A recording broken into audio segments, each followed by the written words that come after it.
Bom dia a todos.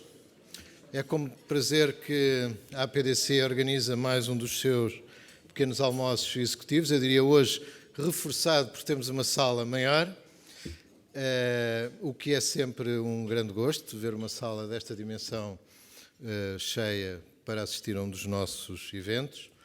Como sabem, esta linha de eventos foi criada para que nós pudéssemos discutir alguns temas concretos que estão na agenda hoje de toda a economia portuguesa, e a mobilidade é uma delas. A mobilidade, no entanto, tem várias interpretações.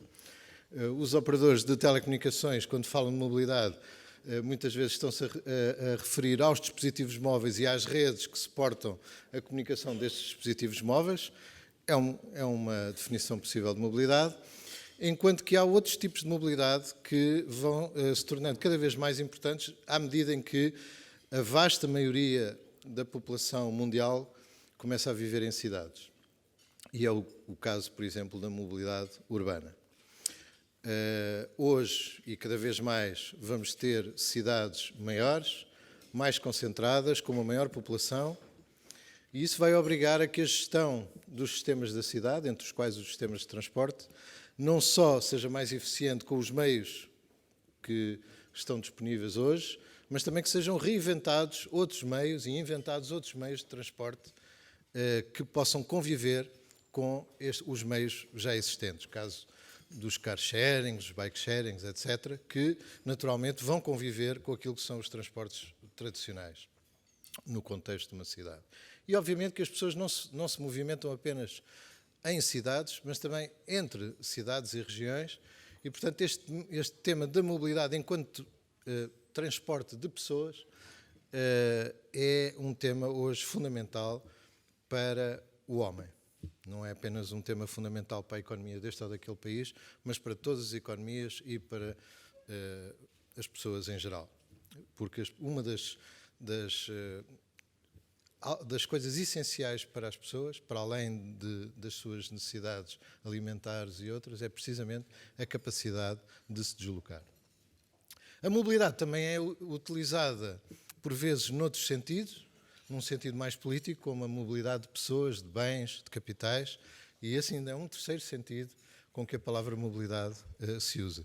Hoje vamos nos focar essencialmente no segundo, neste nosso pequeno almoço executivo, que vai ter como patrocinador a A2B, que é a nova marca, o novo nome da Brisa Inovação e Tecnologia.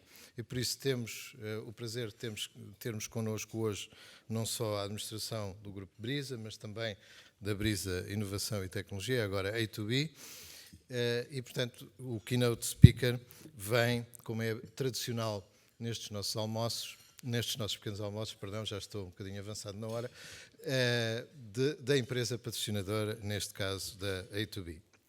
Infelizmente, o speaker convidado, Pedro Bento, por razões pessoais, mas de certa gravidade, enfim, graves, não pôde estar presente e irá ser substituído pelo Jorge Salles Gomes, que depois participará também ele próprio no painel. A moderação do nosso painel vai estar a cargo de uma das grandes jornalistas económicas portuguesas, Alexandra Machado, que já tem colaborado com a APDC em várias ocasiões e será ela depois a apresentar os membros do painel. Portanto, depois deste agradecimento à A2B, vou de facto apresentar o Jorge Salles Gomes, que é administrador da Brisa Inovação e Tecnologia, agora A2B, engenheiro de produção industrial pela FCT-UNL, com pós-graduações em Engenharia Mecânica, Produção Integrada por Computador e Gestão, e um mestrado em Gestão e Estratégia Industrial. Foi ainda anteriormente diretor de Inovação e Tecnologia da Brisa Autoestradas, tem uma vasta experiência em empresas como a Sorefam e o Grupo Papelaco, de onde foi também bastante conhecido aqui há uns anos atrás. Foi ainda docente universitário e consultor. Jorge, o palco é seu. Muito obrigado. Obrigado, Rogério.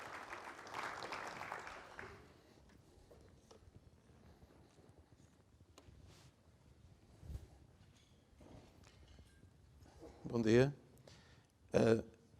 Queria agradecer à PDC, de facto, por nos receber neste pequeno almoço e de facto, lamentavelmente, tenho que estar a fazer esta apresentação para o meu colega não poder estar, mas vou tentar fazê-la da melhor maneira possível. Portanto, relativamente aqui à nossa empresa, nós começámos por tentar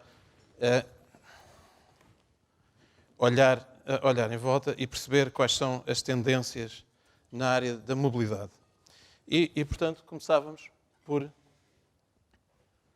Seamless Interaction, quer isto dizer, no fundo, a experiência de utilização, achamos que tem que ser clara, fluida e expedita ao longo de um dia ou de uma jornada de mobilidade. Desculpa. Automação de processos na interação com o mundo físico. Portanto, cada vez mais precisamos ter, no fundo, nesta experiência de mobilidade, uma interação com todo o mundo físico, mas que seja simples e portanto, fácil e, portanto, tudo esteja o mais possível automatizado. Cada consumidor com todos os serviços de mobilidade na mesma app e, no final do dia, tudo debitado na conta do costume. Introduzimos aqui o conceito também que nós chamamos de meta-operador, e um meta-operador, no fundo, que é um operador de operadores.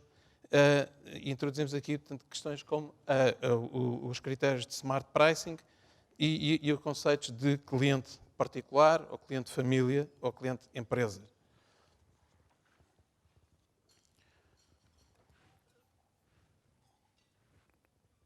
No smartphone, portanto, o objetivo é termos dentro do mesmo smartphone todos os serviços disponíveis. E, portanto, no fundo, temos o tal meta-operador como agregador de todos os serviços e, portanto, colocar no nosso smartphone tanto tudo aquilo que são os serviços associados a este processo de mobilidade.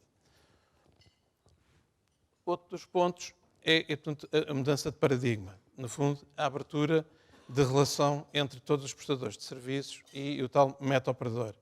E, portanto, termos todos os sistemas autónomos e, se possível, interligados. Os princípios essenciais para que isto funcione. Para que isto funcione são a modularidade e a parametrização de soluções. Permite-nos também a Business Analytics, isto é, segmentação de consumidores com informação proveniente da plataforma de meta-operador, que nos vai permitir, entre outros, campanhas de marketing, qualidade de serviço e outros. E, portanto, na análise destes pontos, e, portanto, no fundo, tentamos fazer aquilo que é a ligação entre pontos ou a ligação de pontos A e pontos B.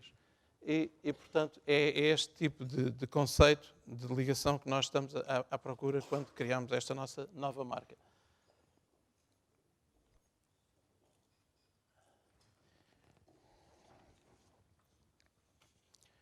Portanto, no fundo, para contextualizar esta mudança de empresa e de ótica de estar no mercado, criamos a nova marca. A nova marca, como já foi anunciado, é a A2B e, portanto, que no fundo contextualiza-se em vários eixos de mudança. Desde a organização interna, e portanto tivemos que fazer várias adaptações, e portanto, para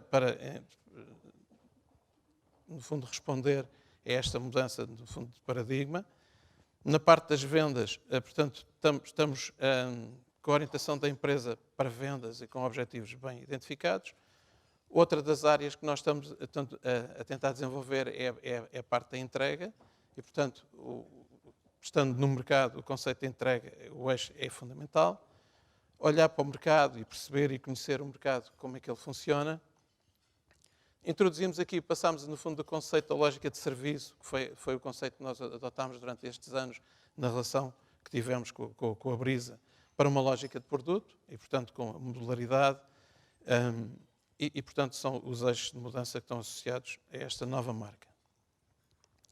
Em termos de estrutura acionista desta empresa, a Brisa mantém-se como principal acionista, com 79% do capital, e entrou aqui um novo parceiro, um fundo de base tecnológica, que é a Patena, que é um fundo com experiência neste tipo de processo, de pegar em empresas de base tecnológica ou entidades de base tecnológica e ajudá-los no processo de internacionalização. E portanto, é esta a estrutura acionista, sendo que a gestão tem 5%. A estratégia da empresa, a nova estratégia desta empresa é sermos um facilitador de experiências de mobilidade, com as melhores interações, com melhores soluções de sistemas inteligentes de transporte, de ITS. E, portanto, esta é a estratégia que nós decidimos seguir. As soluções que nós desenvolvemos são, no fundo, para fornecer um mercado B2B2C, isto é, nós desenvolvemos soluções e, portanto, para operadores de mobilidade, que, por sua vez, prestam serviço aos clientes finais. E, portanto, a nossa estratégia assenta aos nossos clientes, ao nosso mercado-alvo, é, no fundo, o operador ou o meta-operador, como falámos antes. Relativamente aos territórios de atuação, ainda temos como maior território a área da portagem, e, portanto, que foi exatamente para onde nós nascemos e fomos desenvolvendo. As soluções de mobilidade, que também é uma área que é bastante conhecida já na nossa atividade e onde já temos muito tempo. Serviços de pagamento, e, portanto, desde sempre, com os serviços de portagem, a parte dos pagamentos sempre estiveram associados. E, portanto, estamos a tentar agora, neste novo posicionamento, entrar no transporte público, nas cidades inteligentes e, portanto, basicamente são estes os territórios-alvo de atuação desta nossa nova empresa. Os clientes, os segmentos de clientes, Smart City Players, e, portanto, como digo, nós somos enablers, e, portanto, são facilitadores de operadores, e, portanto, Smart City Players, os Road Operators, portanto, operadores de autoestradas, gestores de infraestruturas rodoviárias, serviços como McDonald's, farmácias, grossistas, portanto, que são áreas onde nós já temos alguma experiência também. Transportes públicos é um dos segmentos-alvo que pretendemos atingir. Parques, e, portanto, aí já temos bastante experiência e, portanto, é conhecida, no fundo, as soluções que a Via Verde fornece aos seus clientes na área dos parques e áreas novas como a partilha de veículos. Em termos de geografias onde pretendemos, e, portanto, onde pretendemos estar presentes, o mercado dos Estados Unidos tem sido aquele onde aparecem maiores oportunidades para este tipo de atividades. O mercado português, obviamente, que é o nosso mercado doméstico e é aquele onde nós vamos ganhando a experiência para trabalhar e para desenvolver estas novas soluções. O mercado da Europa também aparece com várias oportunidades e a América Latina, onde nós também estamos a tentar entrar e estamos com algumas probabilidades de entrar na Colômbia, no Chile e, portanto, estamos à procura também de oportunidades no Brasil e no México. Relativamente a concretizações e tanto em geografias diferentes, como no caso, neste momento, temos 2 projetos ganhos já fora. Ou seja, nós começámos por entrar no mercado americano numa concessão que é da Brisa, na Parkway, e, portanto, para nós foi muito importante porque começámos a ser conhecidos e a nossa tecnologia começou a ser conhecida naquela operação. Entretanto, já no âmbito da BIT, ou ainda BIT, antes da A2B, ganhámos um contrato na Carolina do Sul, o Southern Connector, de 2 milhões de euros, e, portanto, onde concorremos com empresas muito grandes, relativamente à nossa, como neste caso a Transcor, que era a empresa que estava a concorrer connosco, e onde nós conseguimos, no fundo, ter soluções ou conseguimos ganhar isto com uma solução razoavelmente ágil. É porque isto, quando estamos a falar neste tipo de produtos, estes produtos têm pagamentos, os pagamentos têm certificações, as certificações são complexas e caras, e nós aqui fizemos uma coisa que foi concorremos com um parceiro financeiro e, portanto, esse custo do projeto não o tivemos e, portanto, conseguimos ganhar um gigante como a Transcor. Seguidamente, e com esta experiência e neste processo de internacionalização, estamos em vias de assinar um contrato. Outro projeto ganhamos no Illinois, portanto, num conjunto de autoestradas em torno de Chicago, um projeto de 30 milhões de dólares e onde estivemos a competir com outro gigante deste setor, que é a Xerox. Portanto, e penso que para quem não tem esse conhecimento, há várias empresas grandes que têm vindo a entrar neste mercado e portanto, nós estamos a competir num mercado, de facto, de gigantes. E, portanto, conseguimos ganhar e ganhamos exatamente pelas nossas competências e, no fundo, por toda a experiência que nós temos vindo a ganhar em Portugal. Neste caso, trata-se de um projeto de máquinas ETOL, ou aquelas máquinas semiautomáticas de pagamento de portagens, e, portanto, a experiência, obviamente, que nós tivemos em Portugal e com a Bariza foi extremamente relevante, porque evidenciou e demonstrou naquele mercado que nós somos capazes de fazer este tipo de soluções. Os produtos que nós estamos a desenvolver e, portanto, nesta mudança de conceito do serviço para o produto portanto, utilizando os novos paradigmas da modularidade, também estamos a rever toda a lógica de produtos que temos e, portanto, desenvolvemos produtos com novos conceitos. Portanto, temos o que nós aqui, o Way2B, o Move Beyond, que no fundo é uma nova versão do nosso back-office, ou seja, do lado do back-office, e, portanto, que está preparado pelas sinergias que tem, tanto para a parte das cidades inteligentes, como ainda e também para operadores de rodoviários. E, portanto, este diria que é o nosso back-office, portanto, o Way2B Move Beyond.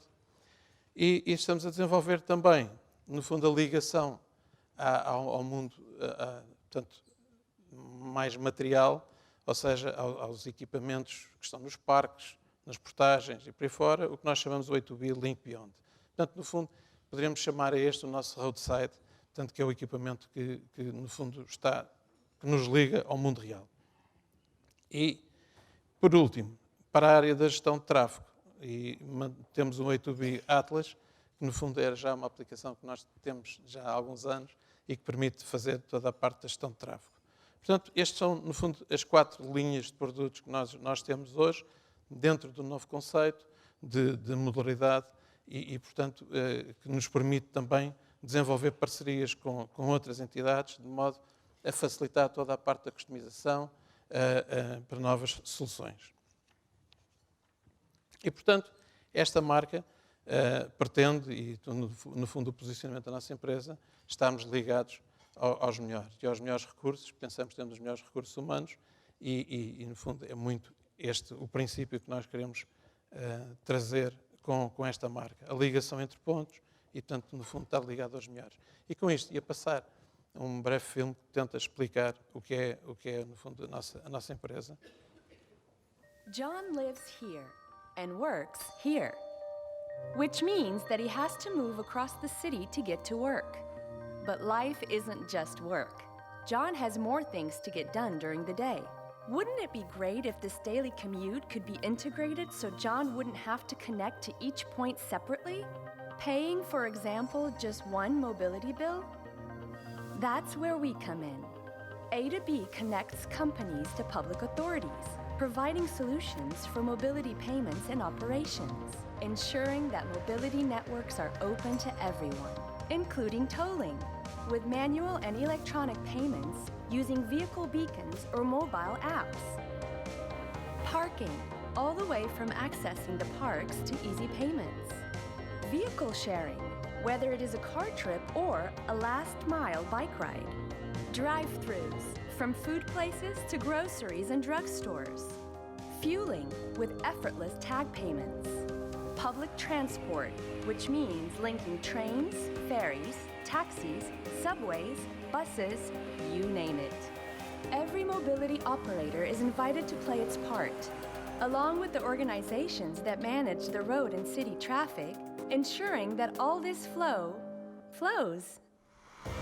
This way, traveling and commuting becomes a seamless mobility experience for John and everybody else. Because it's not just about going from A to B, it's about transforming the ride, making it easier, safer, more sustainable and fulfilling. And when John gets to the end, it's more than a B, it's a beyond. A to B, mobility beyond.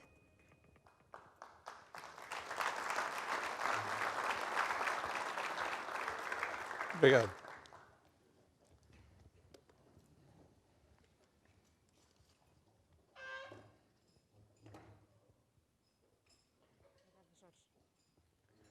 Vamos sentar. Obrigada, Jorge. Bom dia a todos. Antes de mais, agradeço o convite da APDC e das palavras exageradas do professor Rogério Carapuça. Negócios tem todo o gosto de estar aqui, falar de mobilidade. Acho que hoje ainda não vamos falar de teletransporte, embora fosse uma coisa que nós todos, de vez em quando, desejássemos muito. Chamo para este painel, o Jorge já cá está, Jorge Salles Gomes já foi apresentado, Pedro Afonso, CEO da Axiom Portugal, se posso ser assim, é CEO da Axiom de Portugal desde janeiro, tendo a seu cargo a liderança e estratégia de desenvolvimento das operações em Portugal, África e em alguns mercados europeus. Integra o board da Vinci Energy, engenheiro de informática e computadores pelo técnico e com o Advanced Management Program tem um percurso de 17 anos na STIC. Foi membro da Comissão Executiva da Nova Base SGPS, Managing Director da Nova Base Infrastructures and Managed Service e administrador de várias empresas do grupo. Obrigada e um bom dia também. Chamo também Rui Bento, General Manager da Uber Portugal, desde outubro de 2014, engenheiro de sistemas de informação e computadores pelo técnico também, e com o MBA da Universidade da Califórnia, esteve anteriormente na Apple e foi Country Manager em Portugal da Groupon. Chamo também o nosso convidado internacional, Sampo Iatanen, CEO da MAS Global, é considerado o pai do conceito Mobility as a Service, o paradigma de mudança da oferta de transportes, engenheiro civil de formação, desempenhou vários cargos executivos nesta área e tem sido fundador e líder de várias empresas internacionais. Já vamos ouvir falar mais da MAS Global, porque construiu o primeiro ecossistema de mobilidade mundial. O objetivo é juntar fornecedores de transportes públicos e privados e vamos já falar disso daqui a pouco. Foi CEO da ITS Finland e CEO da Helpton e vice-presidente da Destia, entre outros. Obrigada também e bem-vindo a Portugal. Vai perceber que a nossa mobilidade... Está a ser bem traduzido? Não. Mais devagar. Vai perceber que nós ainda não somos uma cidade muito móvel, mas espero que esteja cá o tempo suficiente para... Well, at least I came here pretty easily, so... Obrigada também por estar aqui. Bem-vindos a todos ao painel. Vamos falar um bocadinho da Mobility as a Service, como seria de esperar.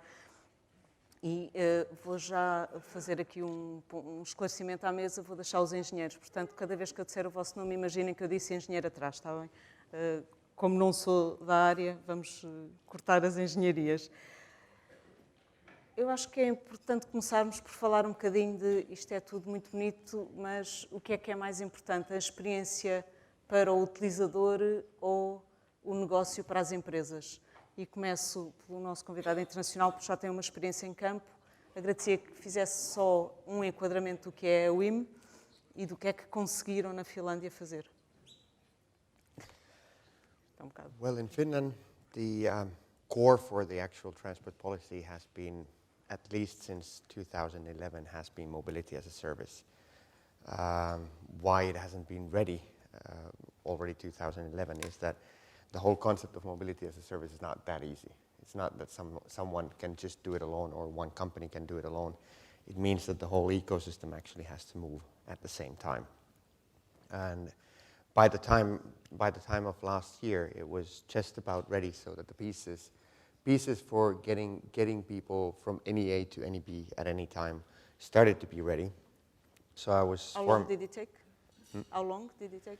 Well, it took a while. To build an ecosystem as the first tends to be kind of hard, but it doesn't take that long anymore. I just flew in from Amsterdam, a big event where we declared that we're opening in September in Amsterdam, and within a month we're opening in UK. So it is actually quite doable. To the question whether it's user interface or business to companies, the trick is that it has to be both. There's no other way. And the big question that you have to ask all the time is, what would it take to any of you to give up your car? What would I have to promise? If you can answer that question for even one person, then I think you're on to something. E consegue responder de alguma forma a essa questão? Não. Can you respond? Well, it's been actually surprisingly good now in Helsinki. We didn't expect, we wanted to try it out, pilot it first. We had a live service in last June, and then in October we started getting actual paying customers in.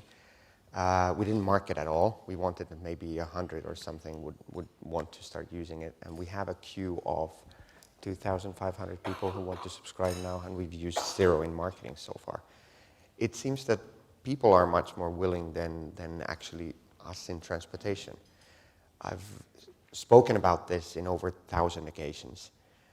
And when I talk to transport professionals, every professional tends to say that, it's going to be so hard, the silos and everything. You have to open up Uber and taxis and buses and all of that. It's going to take a long time. And then when I talk to normal people and they see, look, would you like to buy your mobility like you buy your mobile subscription?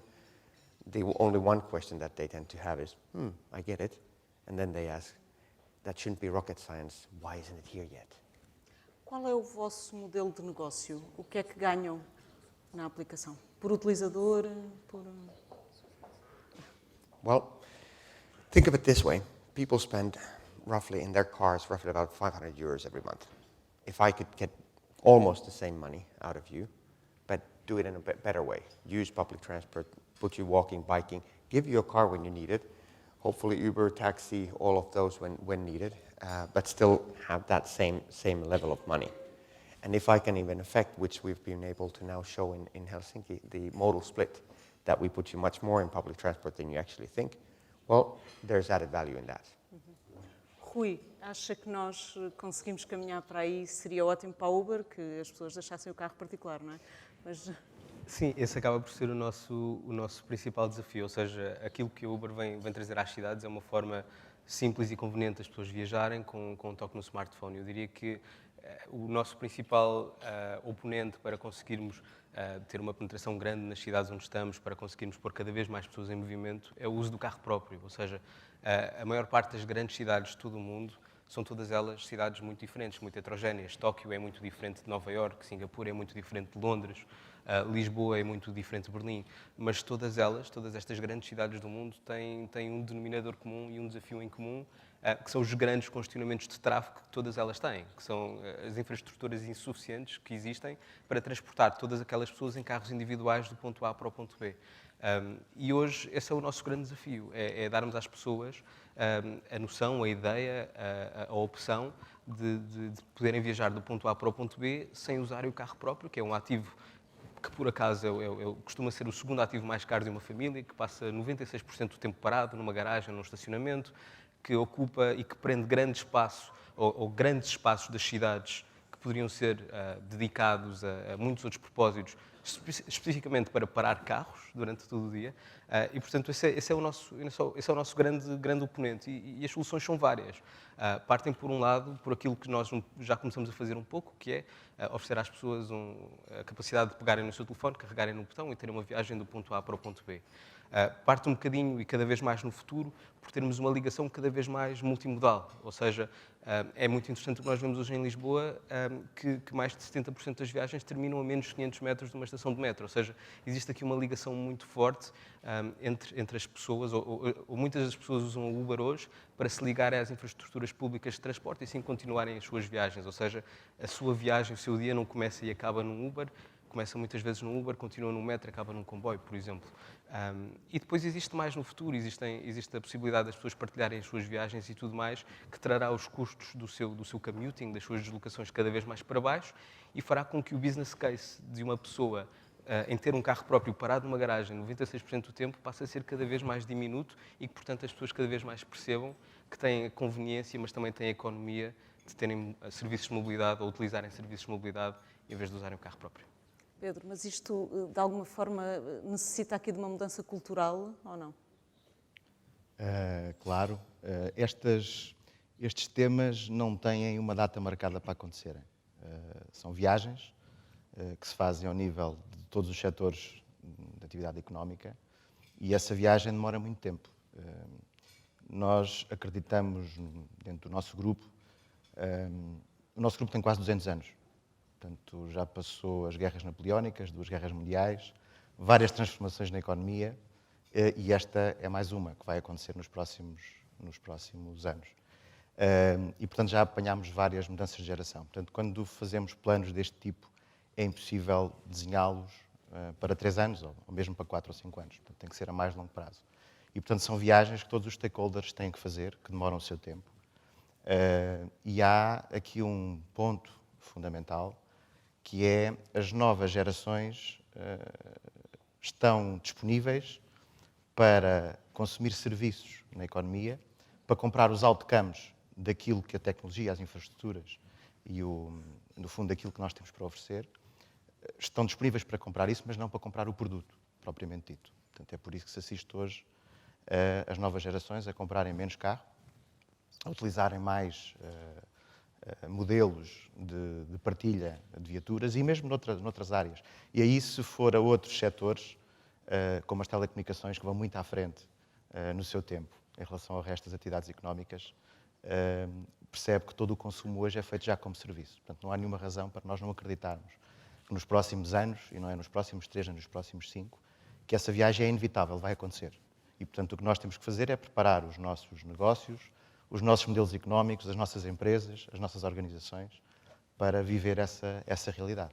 Precisamente, já vou ao Jorge, mas queria também, por uma questão geracional, perguntar ao Rui. De facto, há estudos que apontam para 2025, enfim, metade das pessoas que têm carro não quererem ter carro. O sentido de propriedade, de facto, alterou-se e os millennials têm um sentido de propriedade diferente do nosso ou da geração anterior. Isso vai ser uma vantagem para este tipo de serviços e só nessa geração, quando essa geração chegar ao mercado de consumo, é que vamos ver estas transformações acontecerem? Eu acho que vai ser muito mais gradual do que isso, ou seja, acho que não vai ser um tema de hoje é muito difícil entrar e a partir de um determinado momento há um clique porque há uma dominância grande por parte dos segmentos mais jovens. Nós hoje já vemos que, de facto, as pessoas cada vez mais se predispõem, à medida que vão experimentando estas novas opções de mobilidade que têm, a substituir o carro, a deixarem o carro em casa e a utilizarem outras formas de mobilidade. É verdade que é um processo, ou seja, nós vemos que muito mais, provavelmente há 10 ou 15 anos atrás, a vontade de uma pessoa que fazia 18 anos de idade em ter o seu primeiro carro era muito grande e o sentido de propriedade era muito grande. Hoje nós vemos que cada vez mais a idade média das pessoas que tiram a carta de condução está a atrasar-se e, portanto, mesmo nos Estados Unidos, o número vai progredindo a cada ano, ou seja, cada vez menos as pessoas veem como prioridade, assim que atingem a maioridade, tirarem a carta de condução e terem o carro próprio, porque cada vez mais têm opções e cada vez mais será um processo à medida que as opções também estiverem à altura e é todo um processo, ou seja, mesmo quando falamos de tecnologias que provavelmente vão demorar mais tempo a amadurecerem, a estarem presentes, a serem mainstream, a estarem nas nossas cidades, como os carros de condução autónoma, teremos aí provavelmente um shift ainda maior. Um shift em que hoje existe uma razão muito pessoal pela qual as pessoas hoje ainda usam um carro próprio, que é o prazer de condução, ou seja, não só o sentido de propriedade, mas o prazer de condução, a paixão de condução, que cada vez mais, a partir do momento em que as pessoas têm menos essa influência na condução no dia-a-dia, se irá esbater e cada vez menos fará sentido, aliando-se também a outro fator de que um carro de condução autónoma será provavelmente um ativo muito mais caro, que fará ainda menos sentido estar parado numa garagem e fará mais sentido utilizar como um serviço. Jorge, a Brisa tem aqui dois, a cara e a coroa, não é? Se por um lado vive das portagens que as pessoas pagam, ou seja, é bom ter carros particulares a circular e muito, não é? Tem esta nova vertente agora do negócio que está a tentar a mobilidade. Quais são as dificuldades em pôr em prática em Portugal um serviço como este da Finlândia, em que junta todos os operadores? Há claramente uma mudança de paradigma. Eu penso que essa dificuldade, a Brisa já assenta há uns tempos. Não é? Se formos ver, a Brisa e este conceito hoje de MAS, ou o que nós também chamamos de meta-operador, a Brisa já o faz através da Via Verde, já há muitos anos. Ou seja, a Brisa já há muitos anos que saiu da autoestrada e das portagens para os parques de estacionamento e com todas as dificuldades, como falamos, foi muito difícil, mas também se criaram novos modelos de negócio para conseguir fazer isso.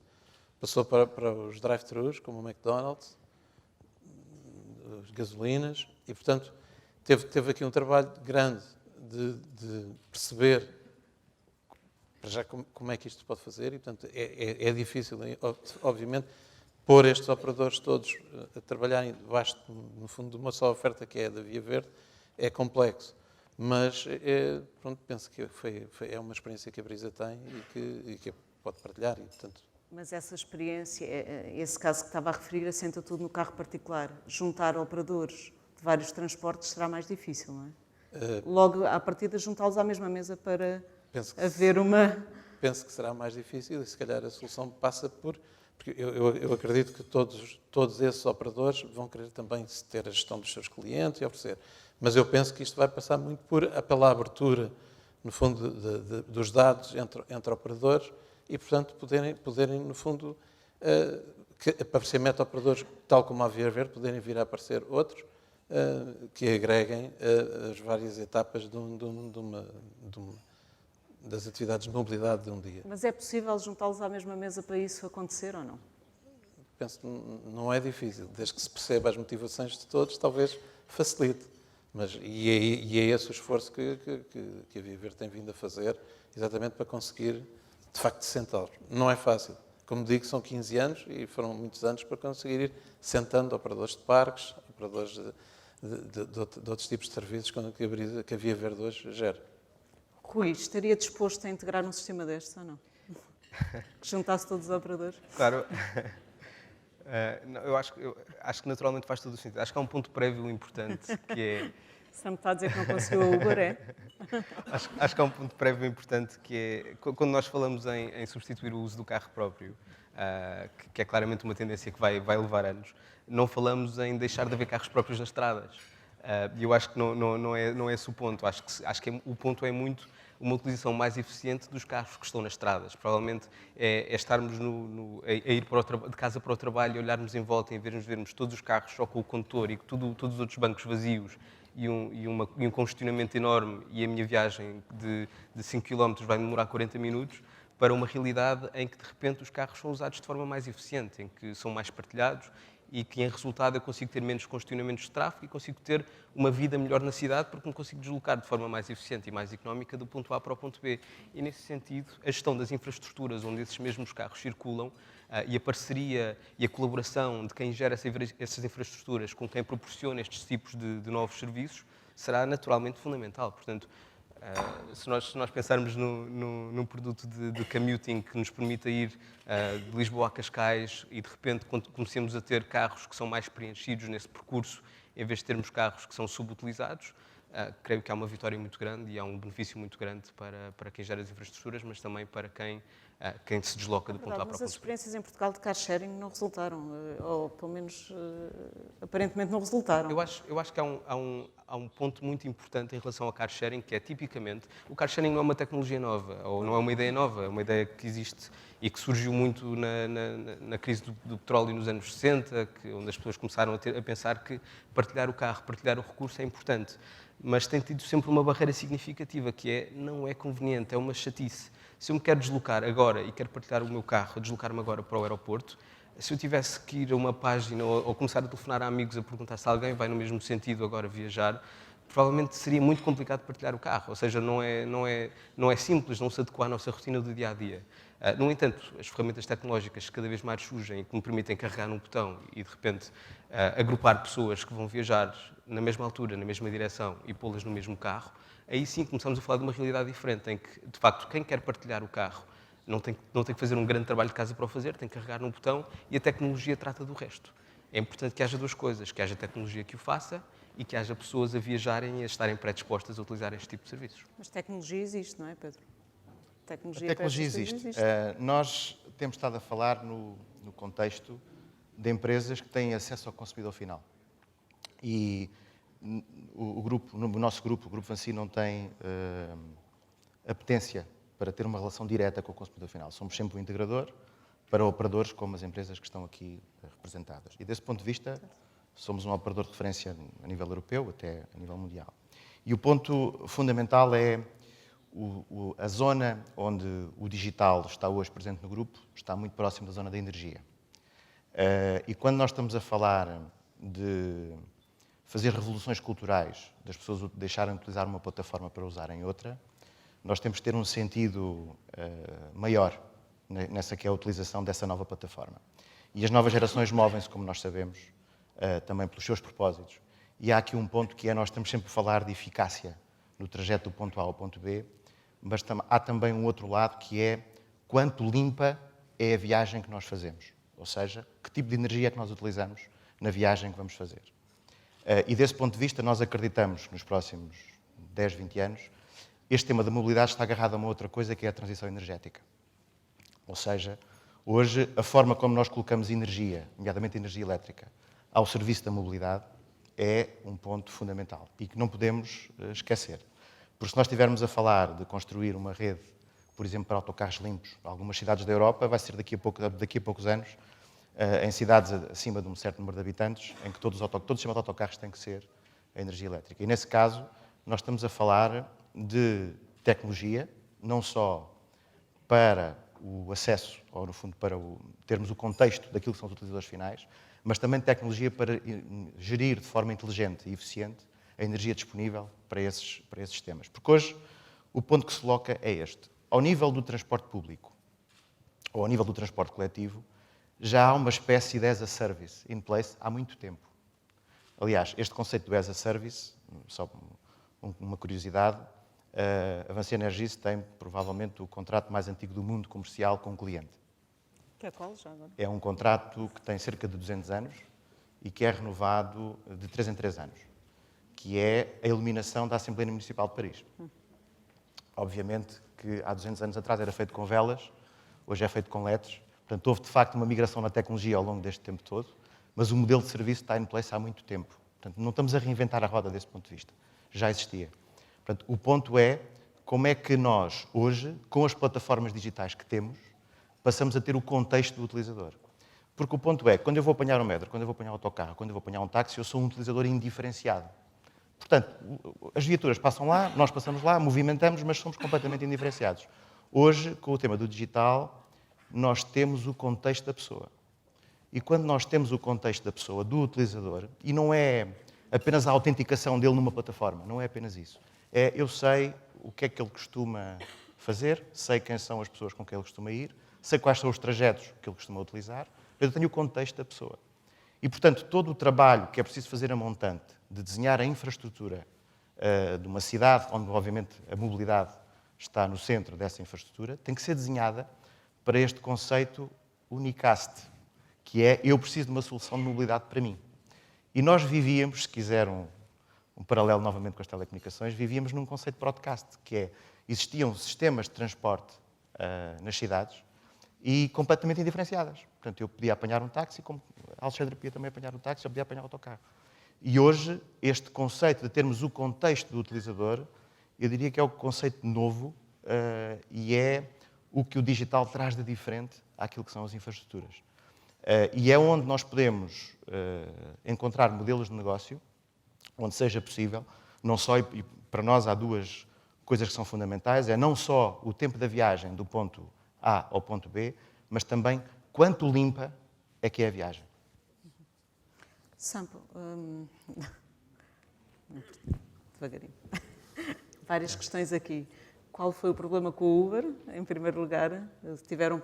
Percebi que havia aí um problema com o Uber. Não conseguiram tê-los na plataforma? Well, yeah, they were part of the starting, have been positive in this, but they've been the hardest one to actually integrate. I'm not sure whether it's the feeling of getting the dominance or not, but let's hope we'll get that pretty soon done. Actually, one of the biggest roles in this is that there needs to be rules of the game. Mobility as a service is a disruption for the whole branch and the offering of transportation, which means that there is a new layer of business that combines bundles and packages this into a package that is actually the service promise of the guarantee people buy the car as an insurance. And to enable that, the operators, just like us, we need to tap into Uber, we need to tap into car shares, public transport, taxis, all of that, because otherwise the supply is not big enough. And to ensure that, actually how we look at the cities or areas where we go, it has to do with the willingness of the city and government, actually.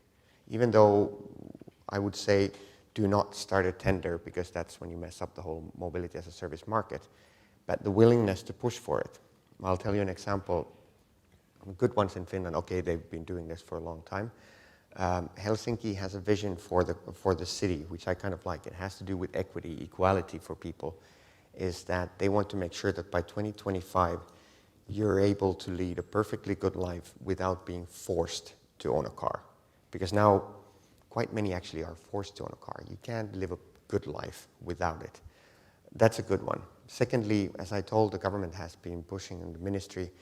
It's lucky that's the Ministry of Transport and Communication. They've been pushing for the legislation, and one of the key elements that just passed the Parliament and will be in place 1st of January next year is what I call a roaming law. It states that it's okay to be Uber over there, but you'll have to open up an API to third-party service providers. So anyone that offers public transport, taxi-like services, car share, anything like that under license, will have to have a digital API for their information, for the data, for payment, for validation, and all of the things that are needed to build up an actual ecosystem of mobility as a service. And I kind of like that. It makes sure that you can invest into it without somebody pulling the things off, because we are the sort of just the last part of it. We're not the ones that actually do the service. So everybody has to take the leap of faith at the same time, because if we come to Lisbon and I don't get taxis or Uber, I can't build a mass service. If I don't get public transport, I can't build it. If I don't get access to cars, I can't build it. I have to get them all, even from day one. Mas a vossa aplicação, a WIM, integra todos os operadores, certo? Se cada um tiver uma app, ele não tem tendência a focalizar-se nessa app e não integrar? Well, of course, everyone will have their own apps, but it's about, and we're not targeting everyone. We're targeting the ones that look, can we have a big enough offering, giving enough Ubers, giving enough taxis, giving enough cars, and so on, so that we can say to one individual that, look, can we be your mobility operator and take care of all your trips within a month?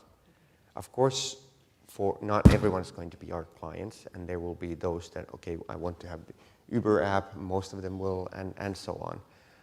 But it makes it possible, at least, for someone to have a big enough offering to really compete against the car ownership. Because even though everyone's big in transport, Uber are, the city public transport, the train operators, they're always everywhere, they're extremely big, but none of them can answer this simple question. For one individual, can you take care of all my trips within a month? Guaranteed. And no one alone can do it. That's actually how it started, the whole concept started in my head, at least. E os dados? Que partilha de dados é que existe entre os vários operadores que estão integrados na aplicação?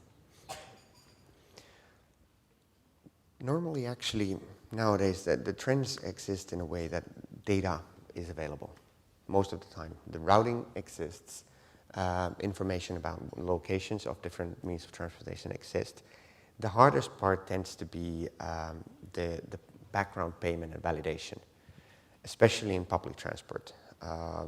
Take Barcelona. They're really eager to push for MaaS, but the closed gate system does not apply. It does not allow mobile validation, so you cannot get in with a mobile phone. And to be quite honest, the card as a user interface, that's not how you beat the car for the end user. So data, I've been surprised. We've been in 60 different areas, and in 20 we negotiate more, and in none of them it's ever been about the technology. It's always been about the willingness of the city to really push for this network, because they are the thought leaders and they should be on top of the market. And that tends to be the key driver, the key element in it. No vosso caso, qual é a responsabilidade do governo nessa junção? The government's responsibility, let's say, of course it varies from country to another, but how, at least I like it, and how Finland has done it is no budgets in it. You don't need to put a big project or anything. It has to be, people have to buy it. But at the same time, they take a vital role in making sure that the game rules exist, that they enable a market, they make sure that the customer rights are met, and that they talk about it, that the policies exist, and they make sure that the transportation providers obey the rules. So it's more of making the markets, making players like us that want to go B2C to work in the benefit of the city and government. So in a way, stepping back, because normally in transportation, and I come from the field of transportation, the ways of the past have been that, okay, we have a problem for transportation, let's plan and put a tender out, and we as the city or government pick the winner, and then someone will provide some sort of a service. Now when we come to these actual services for people, and remember, you're up against the car, and what's good about the car is that it has lots of choices. And like here, I'm a strong believer that we really have to actually get the money out of the end user by having a lot of competition. Okay. Rui, nós estamos aqui a falar de um momento anterior, não é? Porque se ainda não há enquadramento para a Uber, faltam ainda muitos passos regulatórios para isto, não é? Sim, eu acho que é uma questão prévia, como é natural, ou seja, é normal que quando surgem inovações num setor tão antigo como o setor da mobilidade e que muitas vezes tão tradicionalmente regulado como o setor da mobilidade, que essas inovações nem sempre encontrem uma caixa regulatória perfeitamente adequada, uma vez que, como é natural, as leis e as regulações não antecipam o futuro. E, portanto, é muito difícil nós, em 1940, pensarmos numa lei para todos os serviços de mobilidade que vão integrar os serviços que vão surgir em 2010, quando não se fazia ideia que ia haver computador pessoal, smartphone e internet. Portanto, o que é preciso é que naturalmente exista uma predisposição do regulador, do legislador, de perceber o que é bom para as pessoas, o que é bom para quem usa, o que é bom para quem transporta, o que é bom para as cidades, e para terem uma predisposição a atualizarem os quadros regulatórios de forma a que a mobilidade possa também evoluir com as inovações tecnológicas.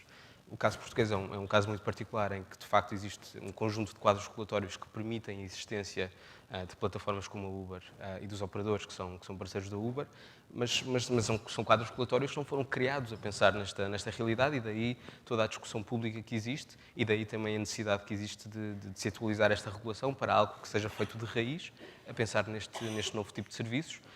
E a Uber não é caso único. Se nós pensarmos em serviços de car sharing, em que eu pego num carro que está na rua e com a aplicação abro e destranco e vou andar de carro, não existe em Portugal um quadro regulatório adequado a este tipo de serviços. Porque este tipo de serviços, quando a lei do rent-a-car foi criada, não existiam, pura e simplesmente. Portanto, é natural que todas as leis e que todos os quadros regulatórios de mobilidade devam evoluir com as inovações tecnológicas que surgem também na mobilidade. É certo, mas as evoluções tecnológicas não andam muito mais rápido que as mudanças regulatórias? Ou seja, quanto tempo é que se pode esperar por uma mudança regulatória?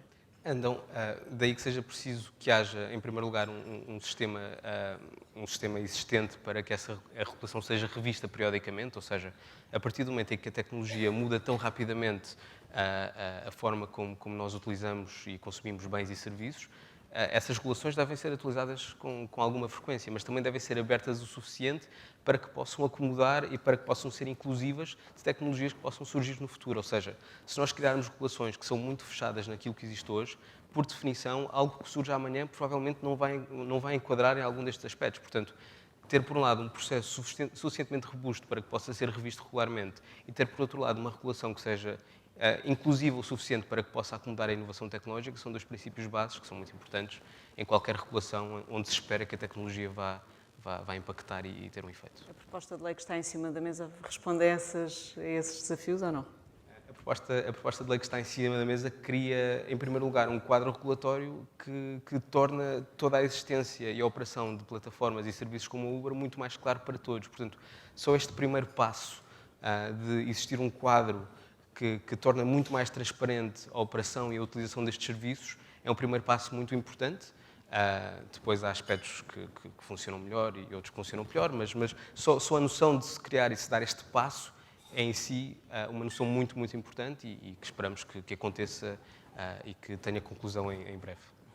Jorge, nestas conversas com os operadores, onde a questão dos dados é abordada, ou seja, a retenção dos dados fica com quem e qual é a preocupação dos operadores? Querem ter o conhecimento do cliente total, não é? Existe a partilha ou não? É fundamental que exista essa partilha. Ou seja, pelo menos nas experiências que nós temos, ou que já temos implementadas, existe, é difícil, mas é esse o caminho. Portanto, sem a existência dos dados é completamente impossível eu, por exemplo, ter um planeador, planear uma viagem e, portanto, conseguir dar informação ao utilizador. E, portanto, é fundamental que exista Mas cada operador não tende a querer os dados só para ele? Quer dizer, aí penso que é natural que isso aconteça. Penso que é isso que tem que ser desmontado. E isso e não essa inviabiliza este tipo de inviabiliza. aplicações? Dificulta muito, obviamente. E, portanto, essa abertura tem que existir. E penso que aí, do ponto de vista regulatório, eu penso que tem que se criar, portanto, o regulador tem que ser um facilitador de que a abertura de dados exista para que, no fundo, porque depois os serviços vão ser aqueles que tiverem a capacidade de fornecer os melhores serviços, os serviços mais agradáveis para o utilizador, são aqueles que vingam e que crescem mais rapidamente. E, aliás, mais uma vez, e pegando no tema da Via Verde, sente-se e percebe-se como é que, e mesmo as resistências que nós tivemos de alguns operadores em alguns setores, acabou por ser o mercado que forçou a que esses operadores abrissem e nos deixassem entrar com as nossas soluções. E, portanto, porquê? Porque era interessante para o cliente, era agradável, era bom de utilizar a Via Verde nestes serviços. Portanto, acho que o regulador aí deve ter o papel, de facto, de facilitar que esses dados sejam abertos para que se possam criar soluções. E não há um problema de privacidade aí, não? Não, isso a privacidade está garantida. Pedro, a mesma pergunta, não é? Os operadores querem reter os dados só para eles? Ou não? Vamos lá ver. Nestas coisas, nós às vezes tendemos um bocadinho a reinventar a roda. E eu aprendi com um cliente que tive durante muito tempo, e então já não trabalha na empresa onde trabalha hoje, que é Copy More Work Less, que é como é que a gente consegue ver outros casos noutros sítios, como é que a coisa funcionou, como é que houve aí uma certa interação. E eu estou-me a lembrar de 2 casos concretos de implementação, caso Paris, Gotemburgo, Berlim, onde nós temos alguns projetos piloto, precisamente para o tema das cidades limpas, a partir de 2025. De alguma forma, essa dificuldade já existe. E, portanto, só há 2 formas de resolver o problema. Ou há interesse económico para as partes que participam, ou há um regulador que impõe que é assim que acontece. E não há outra forma possível de fazer acontecer esse ponto. Não esquecer uma coisa relevante também, mais uma vez, vamos ver como é que outras indústrias trataram o tema. Vivíamos no passado na era do produto, hoje estamos na era do serviço. Hoje estamos muito mais na era do serviço. E quando nós estamos na era do serviço, e esta, se quiser, é a segunda fase da era, vamos passar para a era da plataforma. E essa é a terceira fase, eu diria, onde vamos estar. E a plataforma, tipicamente, pertence a um owner, que é, obviamente, o operador que tem acesso ao cliente final. É por isso que nós, Grupo Vinci, tipicamente não estamos no cliente final, porque entendemos que os nossos clientes lutam por esse espaço e esse não é um espaço, primeiro, que nós tenhamos apetência para poder participar. Portanto, o nosso papel é muito mais de trazer as plataformas digitais, as plataformas das infraestruturas das próprias cidades, a vários níveis, ao nível da energia, dos transportes, comboios, plataformas de aeroportuárias, etc. Portanto, todo esse caminho nós temos vindo a percorrer sempre com uma lógica de B2B2C. E, portanto, nunca numa lógica de B2C. E esse espaço compete aos operadores que têm acesso ao cliente final, que têm o tal contexto de cliente final. E é óbvio que cada operador quer proteger aquilo que é o seu mercado. E, portanto, desse ponto de vista, só há 2 formas. Ou o regulador impõe, ou há um interesse económico em todas as partes. Não esquecer o seguinte, que é isto. Também noutras indústrias, onde estamos na terceira fase, que é a fase da plataforma, está-se hoje a discutir como é que se passa para a era da plataforma aberta, o Open.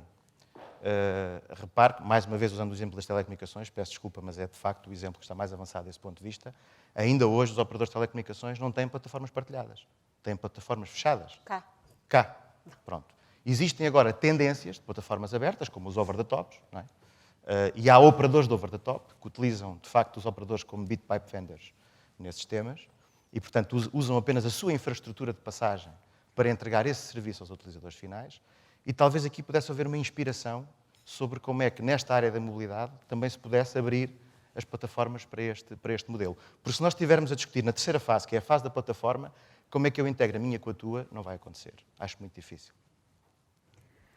As infraestruturas, nesse ponto de vista, estão preparadas para isto? Bom, as infraestruturas têm um mundo desenvolvido e têm um mundo testado em provas de conceito, em alguns casos concretos, de clientes que estão hoje a comprar serviço, e temos algumas cidades onde isso está assim aplicado. Repare que hoje o que faz a diferença para as infraestruturas clássicas é o tema do digital. Portanto, são as plataformas digitais que trazem a dois níveis. Em primeiro nível, do ponto de vista do fornecimento das plataformas, têm acesso ao consumidor final, mas também na forma como se otimizam as operações de gestão de uma infraestrutura propriamente dita. Hoje, quando nós pensamos no digital, para estas plataformas, pensamos em duas coisas fundamentais. A primeira é a automação de alguns processos, a robotização de alguns processos. O IT chama-lhe automação, as indústrias tradicionais chamam-lhe robotização. Portanto, a palavra automação é a palavra do IT dos robôs, para robô. E há um segundo tema, que também hoje está bastante desenvolvido e bastante à frente, o tema do analytics, que é o cognitivo. E, portanto, também hoje a gente consegue dotar as infraestruturas de ferramentas que geram dados, que transportam dados, que guardam dados e que nós conseguimos, com esses dados, transformar em informação, através do cognitivo, para depois tomarmos decisões. E também a esse nível, ao nível das tomadas de decisões, elas hoje podem ser tomadas por pessoas ou também podemos ensinar algoritmos, softwares, máquinas, que também elas próprias saibam tomar algumas decisões em conjunto com as pessoas. Alguns correm bem. Vamos ficar naquilo que corre bem. Portanto, também hoje é possível fazer isso. E quando pensamos nas infraestruturas que suportam mobilidade, não pensamos apenas no IT. Pensamos no IT, obviamente, mas se pensarmos, por exemplo, numa linha de autocarros ou algo do género, nós pensamos que, se for, por exemplo, uma linha de autocarros elétricos, tem que ter algoritmos preditivos de quais é que vão ser as rotas dos autocarros nos dias seguintes, para prever quanta carga é que vai meter no autocarro, porque, como sabe, os autocarros têm que ser carregados em momentos off, e esses momentos off, se nós colocarmos 200 autocarros a serem carregados no mesmo sítio, à mesma hora, no momento off, temos um pico de rede que tem que ser gerido. E, portanto, não nos interessa ter permanentemente o autocarro sempre com a carga máxima. Portanto, e é preciso dotar os sistemas de inteligência para saber que carga é que eu vou colocar no autocarro para os dias seguintes ou para o dia seguinte, quando é que ele retorna à base, quando é que ele tem que ir à manutenção. E tudo isto são algoritmos que podem ser instanciados naquilo que é a gestão de uma infraestrutura propriamente dita. Portanto, como lhe disse há bocado, o nosso grupo, que tem quase 200 anos, já passou por várias revoluções. Esta é mais uma, aliás, é por isso que eu estou aqui hoje, estou há 3 meses no grupo. É precisamente para trazer este lado digital a todo este trabalho que temos vindo a fazer nos últimos séculos. Já agora um parênteses, o que é a IMS, se eu ainda a conheço assim, peço desculpa, a nova base IMS, ganhou ao ser integrada na Vinci? Olha, em primeiro lugar, a nova base é uma grande empresa portuguesa, onde tive muito orgulho de estar durante 17 anos, e cujo trabalho de quase 500 pessoas foi muito valorizado por este grupo, que fui descrevendo ao longo da minha intervenção. E hoje, o que nós somos é essencialmente uma rede. Somos um grande operador de infraestruturas a nível europeu, sem dúvida. A nível mundial, a nossa referência talvez a GE, do ponto de vista de dimensão. E hoje, o que nós sabemos, portanto, como é que o grupo pensa, já agora é mais fácil talvez dizer desta forma. O que é que vai acontecer no mundo nos próximos 30 anos? Portanto, o pensamento é de longo prazo, claramente. Mais de metade das pessoas vão viver em cidades. No mundo. Já é verdade no mundo ocidental. Mais de metade das pessoas já vivem em cidades. Mas no resto do mundo, se fizermos a média do mundo, mais de metade das pessoas vão viver em cidades. Quais são as 3 áreas que vão explodir nesta mudança?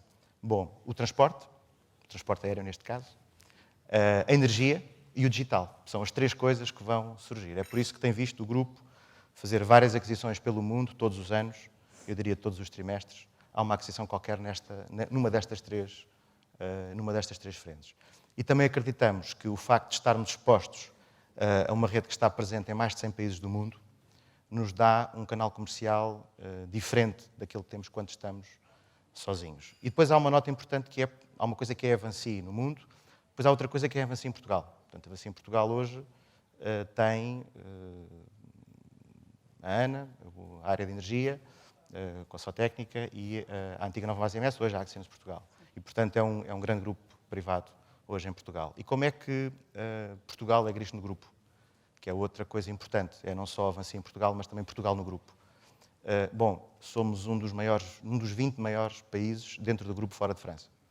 E isso dá-nos uma exposição e uma apetência por sermos escolhidos para algum tipo de projetos onde é preciso alguma sofisticação e alguma diferenciação muito especial. Há algumas notas que conquistámos já nos primeiros meses, obviamente que já vínhamos a falar com o grupo há algum tempo, mas algumas notas claras. Por exemplo, falou-se aqui de Customer Experience. Nós temos uma prática de Customer Experience que trouxemos da nova base e que foi vista no grupo como uma prática com um alto nível de diferenciação, que é nós utilizarmos o design como parte integrante da construção da nossa oferta. E o design a 3 níveis. Ao nível estético, em primeiro lugar, em segundo lugar ao nível funcional e em terceiro lugar ao nível estratégico.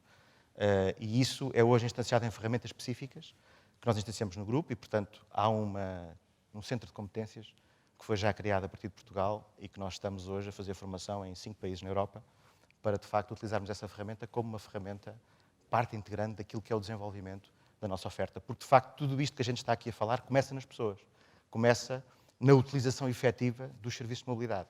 E, portanto, qualquer empresa que esteja em qualquer negócio que não centre a sua atenção no utilizador, quem paga a conta no final do dia, e em alguns casos a gente sabe que em termos de mobilidade não é bem assim, mas eu diria que para aí o caminho deve tender. As pessoas estão, de facto, no centro e esse é um ponto fundamental para nós.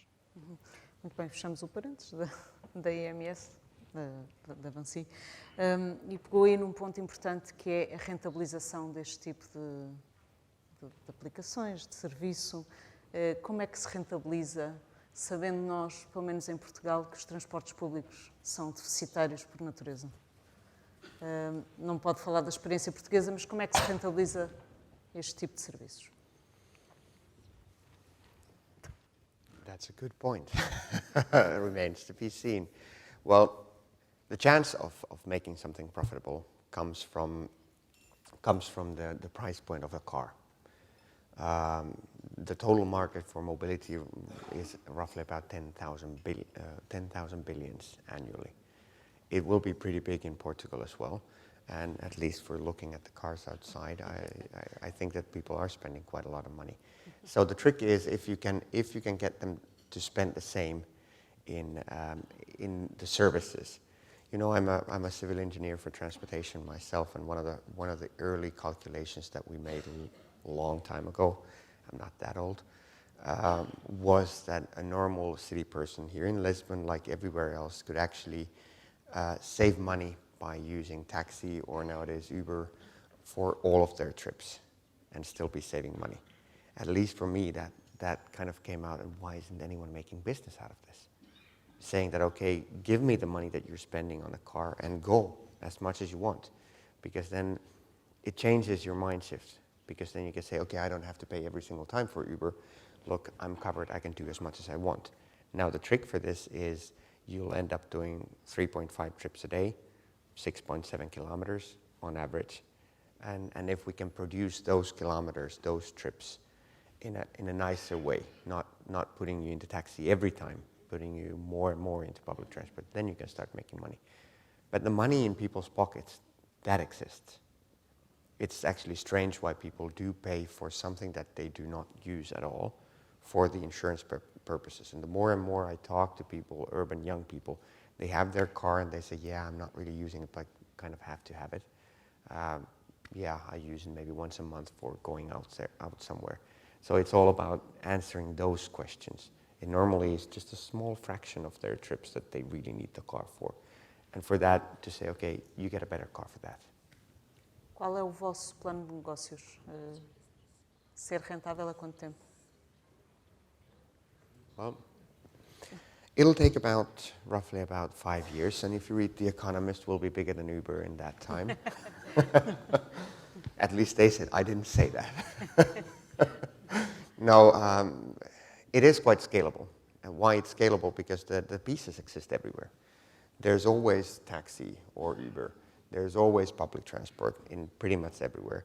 There's always access to cars, car rentals, car shares, bike shares, all of these things. Even I looked at the case of Mexico City, and they have about 200,000 taxis, quite a lot of Ubers. They have minibuses, 30,000 of them running all the time. They have metros. So as long as you look at it from the perspective, okay, let's take one person at a time and see if with these pieces we can actually give you a full picture that looks as big as having your own car. So as long as the elements behind it, players like Brisa who actually enable these things, are working for the whole ecosystem as well. So it's not just, it's never been like in telecom, it's not just the ones that have the user access that make money in it. I mean, the Nokias and the Ericssons and the Siemenses and the others still make quite a lot of money in that business just as well. But it means that we need to ride the wave of data opening up. Pôr o ecossistema a funcionar é importante, mas rentabilizá-lo também, não é? Como é que a Brisa, peço desculpa, A2B, tenciona rentabilizar este tipo de soluções? A A2B, como enabler, é um fornecedor de tecnologia e, portanto, não será sempre chegando ao pé dos operadores e, portanto, tendo uma relação com os operadores para que possa disponibilizar essa tecnologia. Sim, mas os operadores perguntam-lhe, não é? Como é que eu rentabilizo isto? E o que é que lhes responde? Eu acho que, no fundo, o cliente, se perceber o valor que está disposto a pagá-lo. Veja-se o caso das autoestradas, as pessoas estão dispostas a pagar para ter um melhor serviço. Agora é preciso perceber as motivações. Como? Ou não tem alternativa? Não, tem alternativa. Mas, quer dizer, mas veja, por exemplo, a questão dos parques. Ou seja, a questão aqui está a perceber, nos players que estão aí, onde é que eles ganham e onde é que criam valor. Nos parques de estacionamento o modelo é diferente, mas no fundo, se calhar, é o operador que percebe que ganha em ter um serviço destes. E, portanto, é ele que está disponível para pagar. Se calhar nas gasolineiras, por exemplo, eu ter os postos todos disponíveis com via verde aumenta a rapidez e, portanto, em vez de um posto de gasolina perder clientes porque as pessoas não estão dispostas a esperar e saem, se calhar preferem ter um sistema destes porque lhes permite ter um tempo de duração do investimento do depósito menor e, portanto, conseguem ter uma maior rotação. E, portanto, a dificuldade aqui é perceber como é que cada um destes atores sente que cria valor para o cliente ou para si próprio. E, portanto, é aí que nós vamos ter que ir buscar e rentabilizar esse tipo de negócio. Ou seja, não tem que ser sempre do lado do cliente final, pode muitas vezes ser do lado do operador quando este, portanto, é onde se cria o valor e ele percebe isso. Mas, na realidade, voltamos um bocadinho ao ponto de partida. Os operadores todos veem-se concorrentes entre si, não é? Portanto, se nós estamos a dar uma plataforma que direciona o cliente para um determinado meio de transporte, vai fugir de mim. Como é que isto se consegue complementar? Eu acho que a questão é bastante mais ampla do que isso. Ou seja, como o Sampo estava a dizer há pouco, o mercado de mobilidade é um mercado muito significativo e vasto, ou seja, é um mercado com muito valor.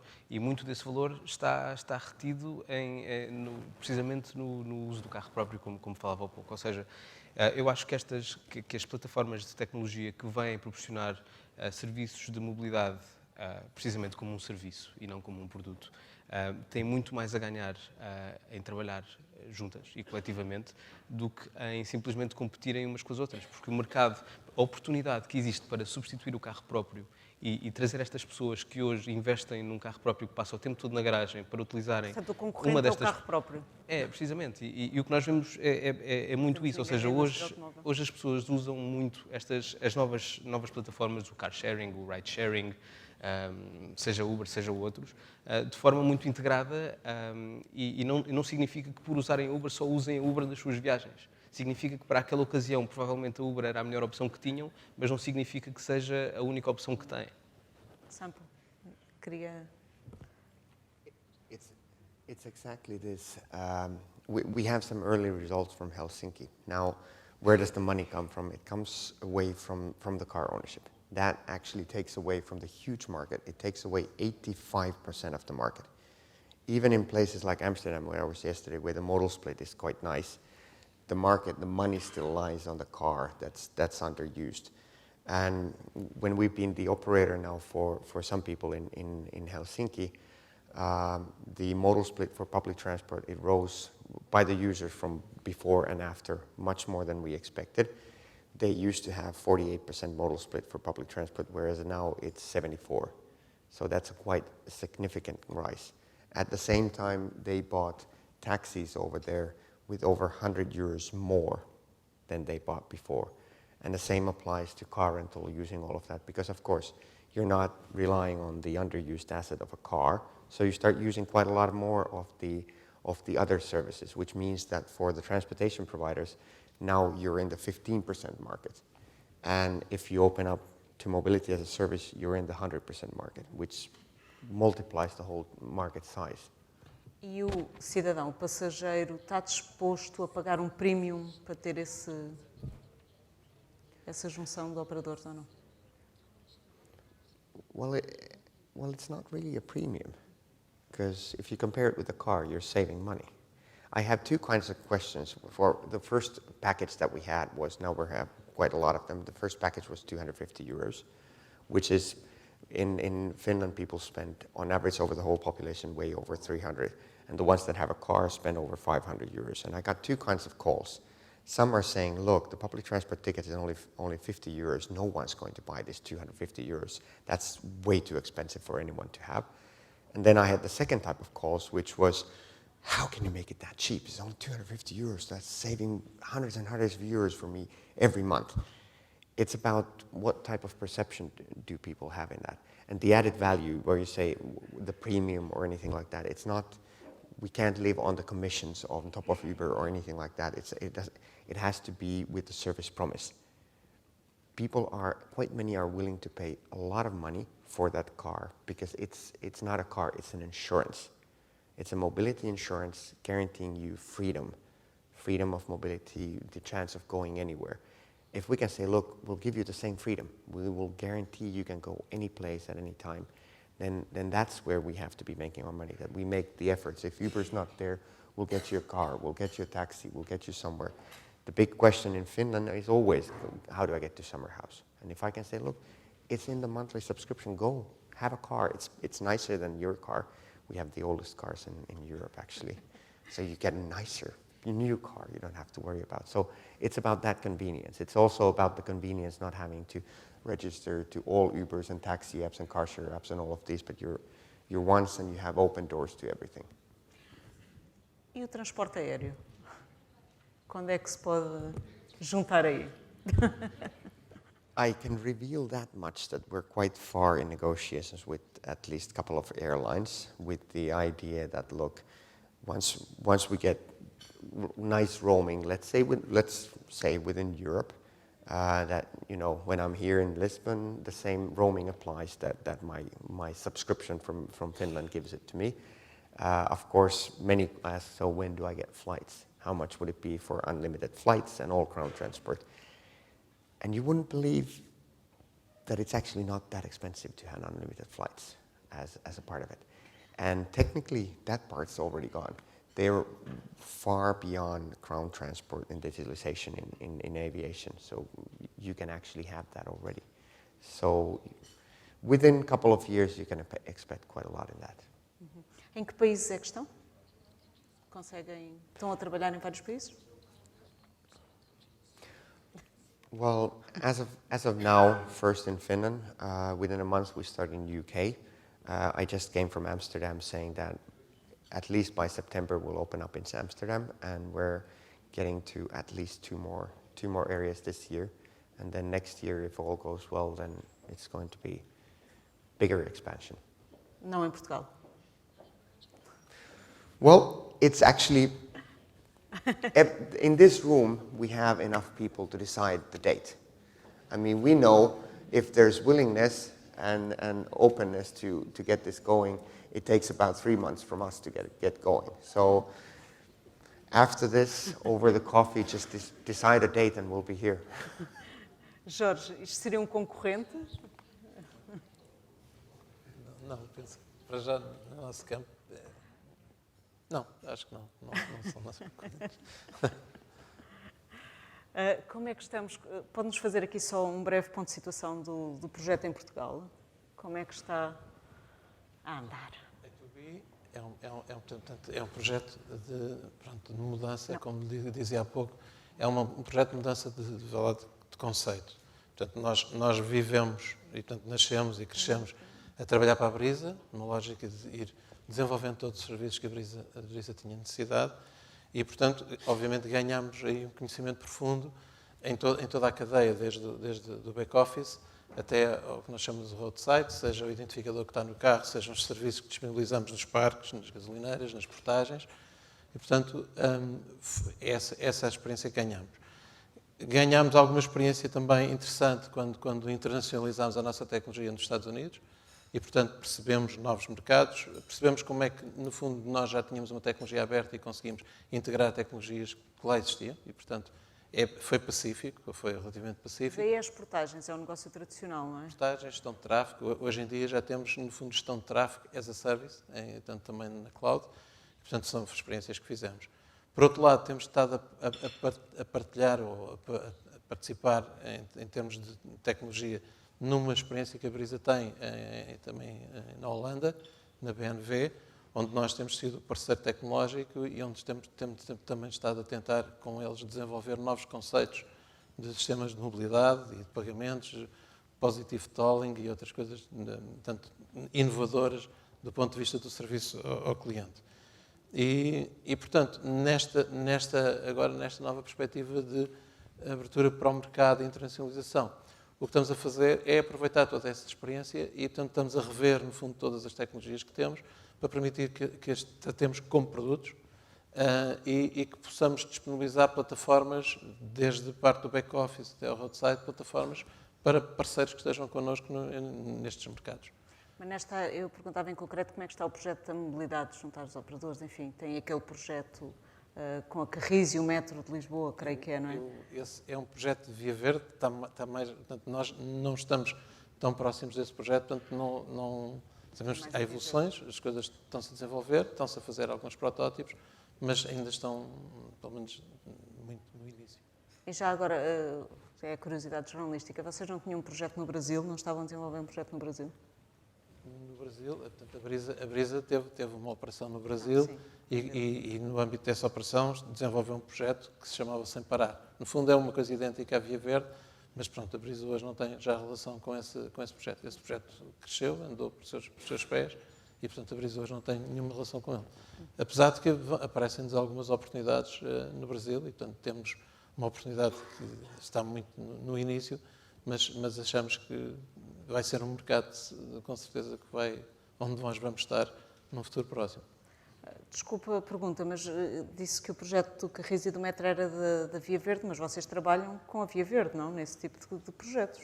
Sim, somos um dos parceiros, mas estamos numa fase, como digo, uma fase ainda muito inicial de experimentação das tecnologias e de provas de conceito e, portanto, estamos numa fase inicial. E aí a Via Verde será mais apta a poder falar acerca desse projeto. Ok. Rui, uma pergunta que ficou ali para trás perdida que eu lhe queria fazer, enfim, que falámos aqui um bocadinho, que é a questão dos dados, de partilhar dados dos seus clientes. Até que ponto é que vocês não querem reter esses dados só para vocês? Vocês, operadores, não é? Claro que para um operador a informação é naturalmente importante, porque é com a informação que nós conseguimos também construir serviços melhores e mais adequados aos nossos utilizadores. Portanto, eu creio que há aqui dois temas importantes a ter em conta. O primeiro de todos é esse, é o valor da informação e a forma como a qual nós, enfim, por um lado, como é óbvio, uma empresa que constrói a sua atividade tem necessidade de utilizar essa informação e a informação da sua base de utilizadores para desenvolver e para trazer serviços cada vez melhor aos seus utilizadores. E, portanto, naturalmente que temos de tratar os dados com cuidado e com o valor que têm. E o segundo ponto é a privacidade da informação dos utilizadores. Portanto, como é óbvio, um utilizador, quando viaja na Uber, confia que os dados das suas deslocações estão perfeitamente guardados e que não são utilizados para fins que não a prestação do serviço ou a prestação daquela viagem do ponto A para o ponto B. Dito isto, e tendo estes dois pontos em consideração, naturalmente que desde que, enfim, existe respeito por estes dois pontos, existirá sempre espaço para integrações mais profundas que nos permita também fazer parte de um ecossistema maior e de um ecossistema multimodal, e nós temos dado alguns primeiros passos nessa direção. Portanto, hoje uma pessoa, quando abre a aplicação do Citymapper ou do Moovit, que são aplicações que permitem e que dão opções multimodais de deslocação nas cidades e que me dizem, ok, a melhor maneira de ir do ponto A para o ponto B é apanhar um comboio até aqui, depois um Uber e depois um barco, Nós fazemos parte destes ecossistemas precisamente porque nós vemos valor e sabemos que existe valor para as pessoas em estarmos nestes ecossistemas. E, portanto, existe vontade em fazermos parte, existe vontade em termos uma integração cada vez maior com as cidades, com os operadores das cidades e com as plataformas que fazem estas integrações e que materializam o conceito de multimodal. Sampo, estamos quase a concluir. Sampo, duas perguntas. Isto é um conceito para a mobilidade do dia-a-dia e para a curta viagem, ou para o ano e para viagens longas também? Para deslocações. It has to be a concept for all of that. If you can't do the daily mobility, but also the on-a-whim ride for weekends, then once again you haven't really answered the question of should I give up my car. So you have to take care of the daily stuff, but at the same time it's not enough. We tend to say that it's not enough to have a Lisbon Mass. And why? Because then people will say, yeah, but I need my car to get out of the city. So you have to take care of the daily, but you have to take care of the extraordinary long-term and all of these one way or another. Hopefully more with trains and taxis and trains and Ubers and trains and car share. And every now and then, and look, I come from a country that's really big but not many people in there, you just have to give them the car. But it doesn't mean that they have to own it. Portanto, também não vão matar a indústria automóvel. Well, the Not so sure. car makers are actually extremely into this. They do understand, most of them, that the landscape is changing. But the need for people to move is not going to change. In a way, if you think of it this way, in Finland, I think that the average age of a car is 12.9 years. Would you take a 12.9-year-old car in car share? You probably wouldn't. So the cycle of them will change as well. And if they can move towards that, and you see that with Drive Now, Car2Go, and they're coming up with good mobility services as well, using the car. So, and still, I said that 85% of the market is with the car. Even though the modal split will be different, people are still willing to. They will not pay for a mass service, a premium thing like that, if it's perceived as public transport plus. It has to be perceived with the aspiration of having beautiful cars around you. Uma última pergunta. A preocupação principal é conveniência, preço, ou tem alguma questão ecológica associada? Alguma preocupação ecológica? So far, how we've seen it is convenience is number one. It has to be really smooth and easygoing. Otherwise, if you don't bring that freedom, they don't do anything. Secondly, you can't overprice it. That's definitely not there.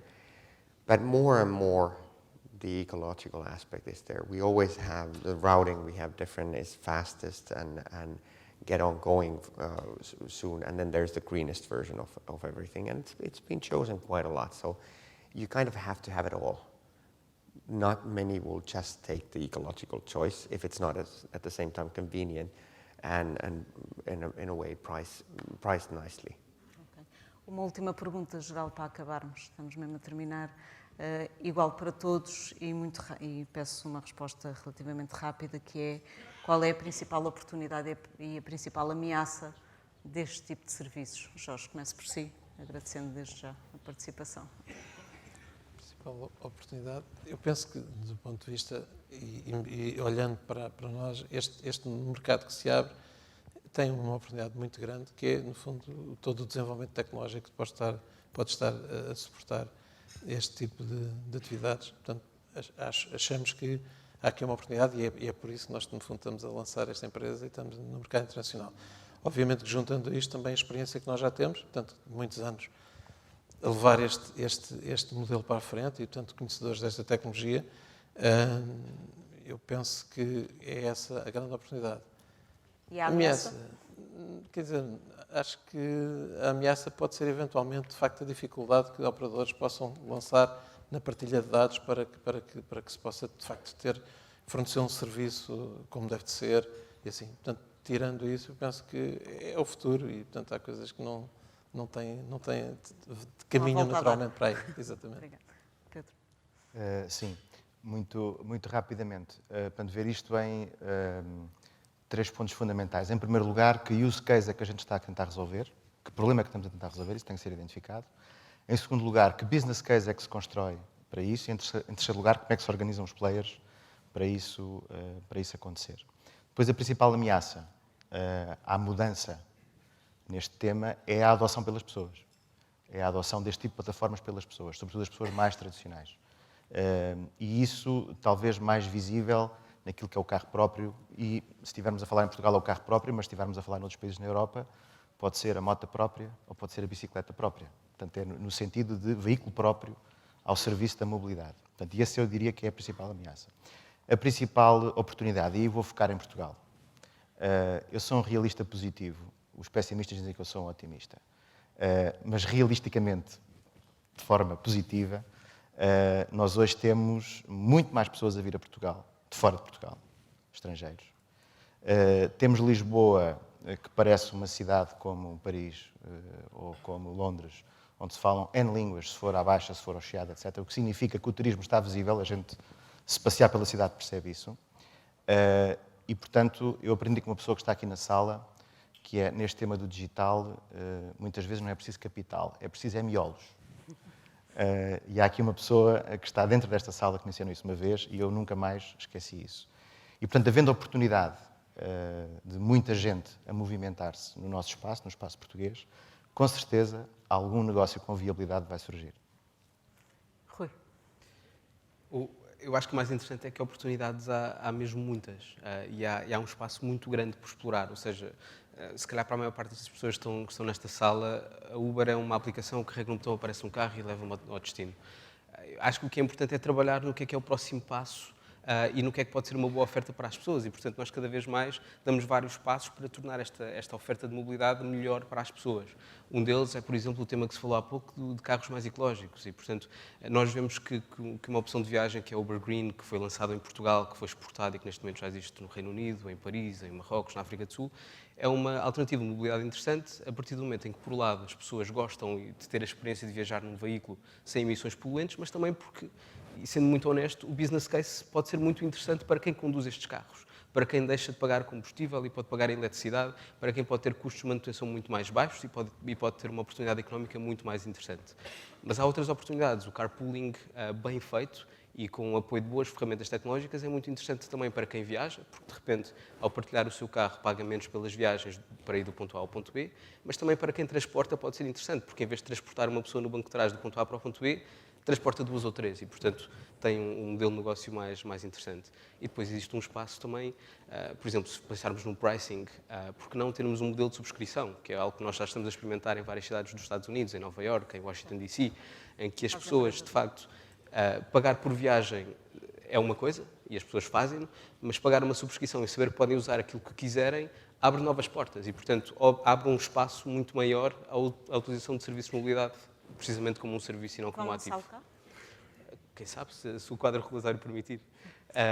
E eu creio que é precisamente essa a grande ameaça. Portanto, mesmo quando falamos de outras tecnologias nas quais pensamos e estamos a trabalhar, como os carros sem motorista, como os VTOLs, os carros de aterragem e descolagem verticais, que estamos a trabalhar para as cidades, as grandes ameaças passam pelo quadro regulatório. Ou seja, se nós ainda estamos a discutir hoje se é possível ou não haver uma Uber a operar nas cidades portuguesas, como é que vai ser quando falarmos de carros sem motoristas e de carros voadores? Portanto, esses passos são provavelmente os passos que trarão mais atrito e, portanto, o tema regulatório será com certeza um tema importante. Obrigada, Sam, para concluir. Oportunidades e ameaças. I'd say that there's a big opportunity of changing the paradigm so that transport or mobility will do a lot less emission, will use a lot less space, have a lot less congestion, and be much more accessible than what it is right now. The threat of, and this without doing restrictions or management, which is what we've been doing right now. I'm not a big believer in those. We can do that even so that people actually want those solutions, not that they're pushed or managed into it. Now the threat in this is that we start creating more silos. And if we start creating more silos or new digital silos, the benefits of these potential will not be as big as they could have been. We've seen that with the ITF's report from Lisbon and the simulations that they do, that if we don't make the ecosystem open, then there's a threat that it doesn't go as well as could have been planned. And that means that the cities and governments need to be awake now, not after things have happened. Thank you very much. Obrigada a todos. Obrigada também pela vossa atenção e presença. Ficamos todos convencidos, à espera de soluções que nos permitam esta mobilidade. De facto, agora saímos daqui todos a pedir um transporte e, se calhar, a rede ficava congestionada, não é? Muito obrigada a todos, mais uma vez, e o resto um bom dia.